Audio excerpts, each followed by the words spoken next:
Blue Lock episode yang ke-30 dibuka dengan sebuah pengulangan cerita singkat dari chapter sebelumnya. Di mana pada momen ini, kita pun kembali diperlihatkan sebuah kejadian menarik mengenai bagaimana proses terciptanya gol pertama bagi tim C yang beranggotakan Seishironagi, Yukimiya Kenyu, Mikage Reo, dan juga Gagamaru. Ketika mereka sedang bertanding di proses seleksi tahap ketiga melawan tim A yang beranggotakan Ito Shirin, Ryusei Shido, Aryu Jubei, dan juga Igarashi.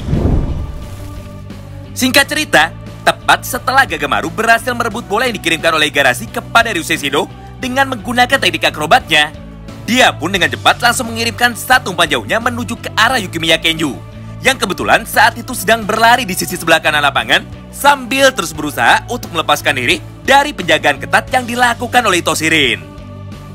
Walaupun pada awalnya Rin sangat yakin bahwa dia pasti bisa merebut bola itu dari Yuki, tapi sayangnya pergerakan dari Yukimiya jauh lebih cepat dan juga jauh lebih lincah daripada Ito Shirin. Apalagi di dalam kompetisi Blue Lock ini, Yukimiya memang dikenal sebagai seorang striker yang tidak pernah kalah dalam duel 1 lawan 1, tidak peduli siapapun lawannya. Akibatnya, Rin pun mampu dilewati dengan mudah oleh Yukimiya Kenyu tanpa ada sedikit pun perlawanan yang berarti. Begitu pula dengan Ryusei Shido, di mana pada satu panel yang sama ini, kini giliran Shido yang menjadi korban berikutnya dari kelincahan Yukimiya.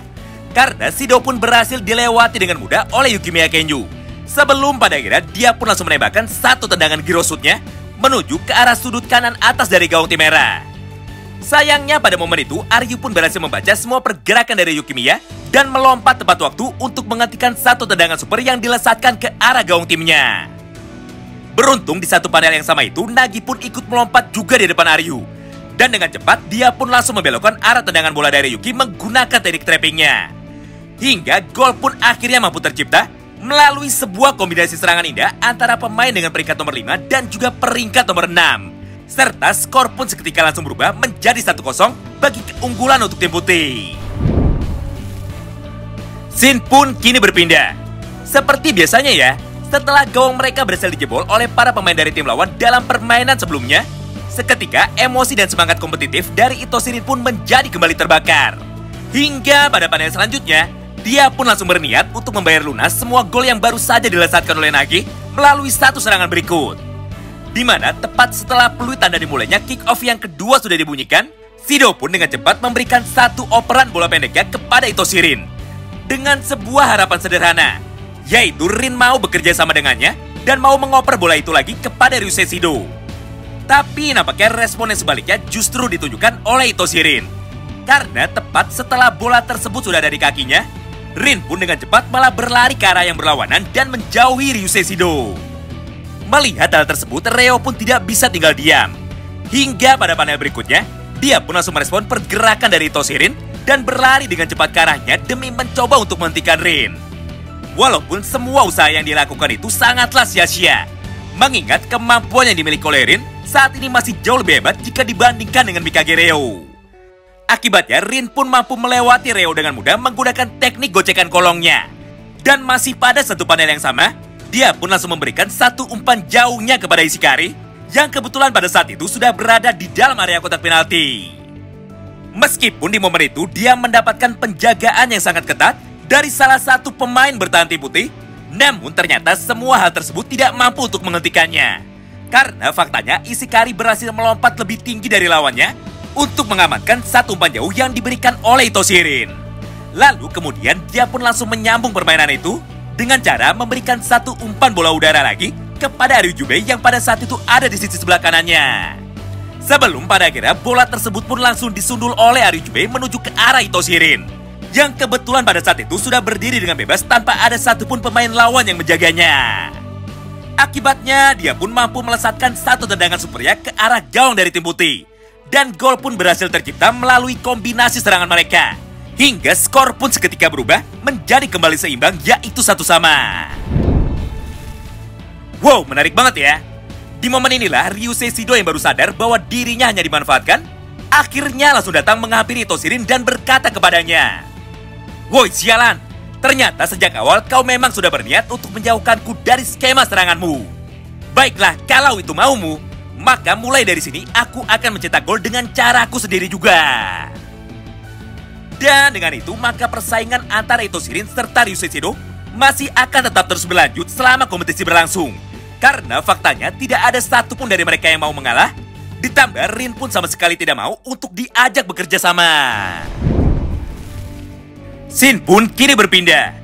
Setelah melihat semua gaya permainan yang ditunjukkan oleh para pemain bintang yang ada di dalam pertandingan ini, seketika Mikage Reo pun berhasil tersadarkan bahwa sampai detik ini gaya permainan yang dilakukan tidak akan pernah bisa melampaui para pemain lain yang ada di peringkat 6 besar dari kompetisi Blue Lock.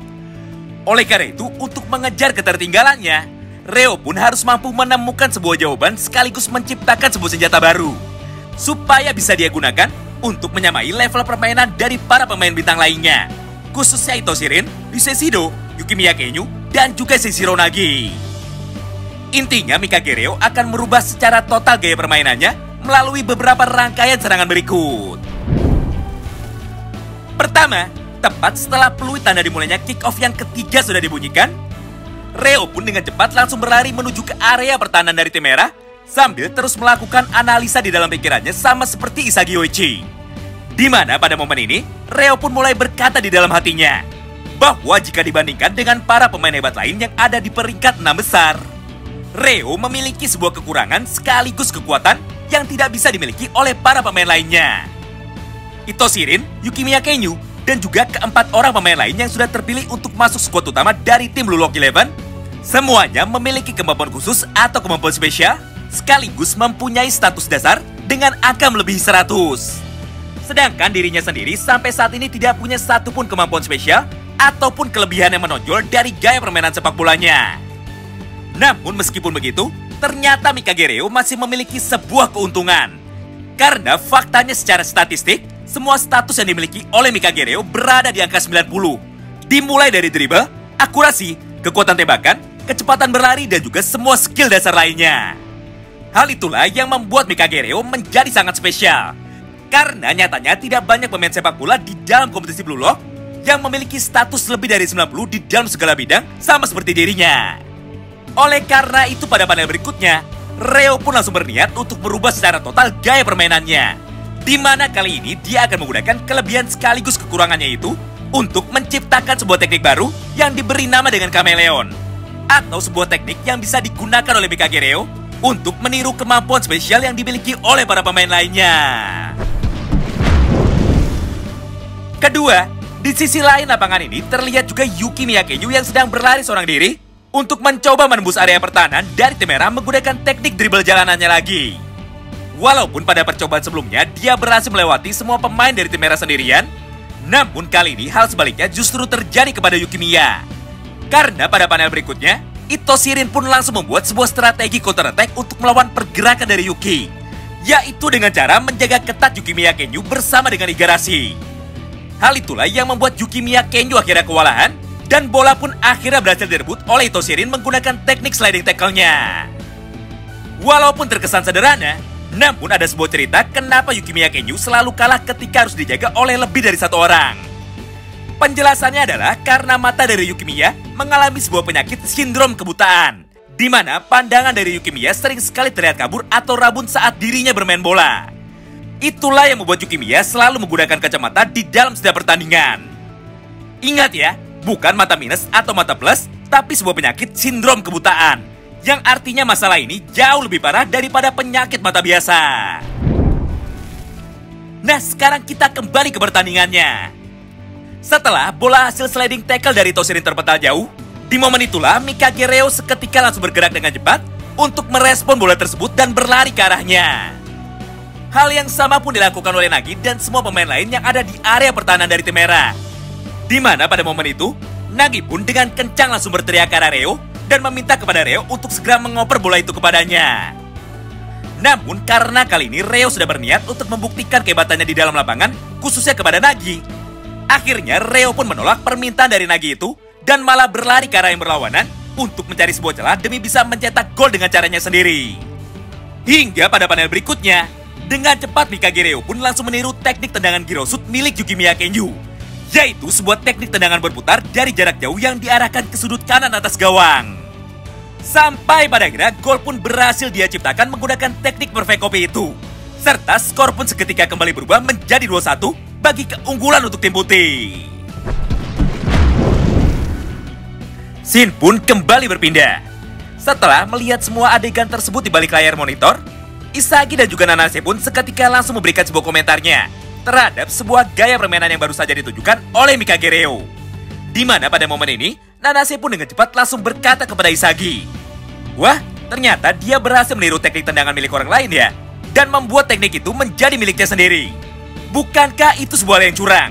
Karena dengan begitu, maka seharusnya tidak ada satupun pemain yang mampu mengalahkan Mikage Reo." Mendengar semua ucapan dari Nanase, Hiyori yang ada di sampingnya pun seketika langsung merespon, "Tidak, kau salah besar. Lagi pula yang dia lakukan hanyalah meniru teknik milik orang lain, bukanlah menciptakan tekniknya sendiri. Jadi tidak peduli sehebat apa Mikage Reo bisa meniru kemampuan spesial para pemain lain, namun tingkat akurasi dan juga kemiripannya tidak akan pernah bisa lebih tinggi dari angka 99%. Atau sederhananya, kemampuan perfect copy milik Mikage Reo tidak akan pernah bisa digunakan untuk meniru teknik pemain lawan yang jauh lebih hebat dari dirinya dengan sangat akurat. Apalagi sampai mengalahkan pengguna asli dari teknik yang dikopi oleh Mikage Reo. Itulah yang saat ini terjadi di dalam jalannya pertandingan antara tim A melawan tim C. Karena meskipun Reo berhasil berevolusi, namun faktanya Reo masih tetap gagal mengalahkan Ryu Sesshodo dan juga Ito Shirin. Hingga pada akhirnya pertandingan di antara kedua tim itu pun harus selesai dengan skor akhir 5-3 untuk kemenangan bagi tim A. Ya benar banget, kalian tidak salah dengar dan juga tidak salah lihat. Karena kenyataannya jalannya pertandingan antara kedua tim itu pun langsung di-skip di dalam mangganya.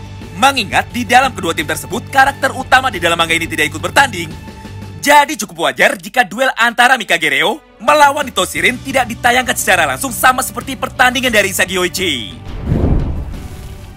Nah menariknya, walaupun Mikage Reo kalah di dalam pertandingan itu, namun nyatanya Reo sama sekali tidak merasa kecewa. Apalagi sejak awal pertandingan dimulai, Reo sudah sadar dengan semua kemampuannya. Oleh karena itu pada panel ini dia pun mulai berkata kepada Nagi, "Haha, sudah kuduga.